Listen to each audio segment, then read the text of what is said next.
Hello and welcome to Bread of Life, a daily devotional program which each week features a different area pastor. Our speaker for this week is Pastor Joshua Schiff of Orange. Hi folks, thanks for listening to the Bread of Life. I'm Pastor Joshua Schiff from Zion Lutheran Church in Orange, and today I want to talk about the conscience. There's in you a mechanism of sorts that functions spontaneously. You did not create it, nor do you control when it works or when it doesn't. This mechanism is your conscience. Now, maybe to you, the conscience is a worn-out old idea. After all, we all grew up hearing Jiminy Cricket tell us to let our conscience be our guide. And we all know well enough that our conscience is something we should obey. But what does the Bible have to say about the conscience, and how does it work in our daily lives? Is it the voice of God within us or something else? What constitutes a good conscience, and what constitutes a bad conscience? And how does our conscience function to keep us out of trouble? And can it malfunction? These questions and others will be considered in this devotional series about the conscience, with a sincere hope that your conscience will be comforted and you will be informed. To begin, we should think about the primary function of the conscience, which is simply that it functions as a sort of umpire or referee. Every day of your life, every moment, even now, your conscience is at work. It's telling you whether or not the thing you are doing is right or wrong, good or bad, correct or incorrect. Just as a baseball umpire or a basketball or a football referee has the power to call penalties or fouls, so it is that with your conscience, you have the power to call a foul or a penalty within you. It has the power to accuse or excuse you. We all know this. We've all had our moments when our conscience is telling us not to do something, and we've all had our moments when our conscience is telling us to do something we really don't want to do. Now, what's interesting about this analogy is that in baseball, basketball, or football, the umpires or referees do not make the rules. And in a way, they don't necessarily enforce the rules either.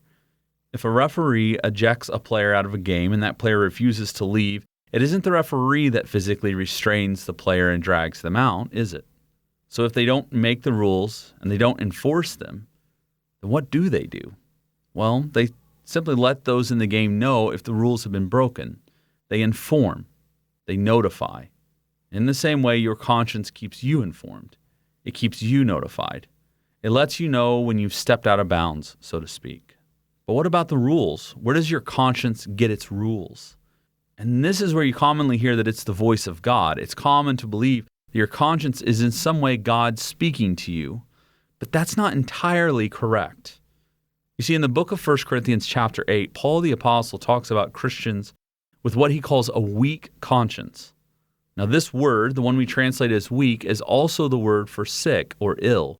So it's possible to have a conscience that's malfunctioning, a conscience that's weak or ill. It's possible to have a conscience that's making bad calls. Conscience that's calling penalties and fouls when none are committed, and not calling penalties and fouls when others are committed. And since God is never wrong, nor does he make bad calls, we can deduce from this episode in Paul's writings that our conscience is not the voice of God. The rules by which your internal umpire is calling the shots may not have come from God at all. As a matter of fact, those rules may have come from somewhere else entirely. We can have rules in our conscience which come from outside of God, and those rules usually come from man's legal rules, or they come from our culture, or they come from our peers. And this is where it can take a dark turn. If your conscience is burdened with a bunch of rules that don't come from God, if your conscience is burdened with a bunch of made-up nonsense that you can't seem to find any justification for in the Scriptures, then you're going to live in guilt, horrible, dreadful guilt. You're going to live feeling your conscience constantly accusing you. And with all this guilt, you're going to feel shame over things God hasn't even commanded. This is not from him. It's not from him at all. As John tells us in his first epistle, for this is the love of God, that we keep his commandments. And his commandments are not burdensome. This is Pastor Josh. Thanks for listening. Have a great day. You've been listening to Pastor Joshua Schiff of Orange, and this has been Bread of Life, a program to encourage you from God's Word.